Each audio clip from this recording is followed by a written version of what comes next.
as big manufacturing companies, we do make a big impact on the environment.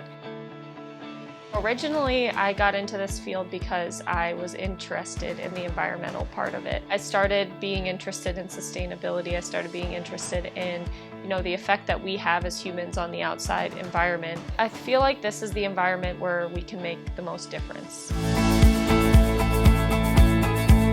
At our site right now, we are trying to focus on waste and water because those are our two biggest impacts. We're really looking for ways that we can reduce our scrap to get rid of some of that waste that we have to either recycle or landfill. We're also working on reducing energy where we can. So last year we did a big project with LED lighting where we updated all the lights in the plant to LED lights and made sure everything was on a sensor so that we could reduce the amount of energy that we're using just to light the building.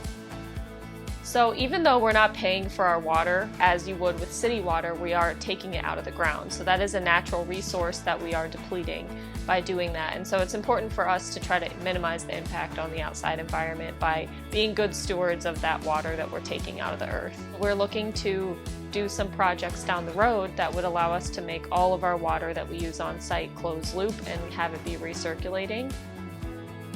As a company, we do a really good job of trying to promote being good stewards of the natural environment. So I think that especially at our plant here, we have a really nice culture around that. I would be very satisfied to know that everything that we do ultimately gets reused. What we have control over here is our inputs and outputs. So making sure that we take those and we minimize those as much as possible, that would make me feel very successful.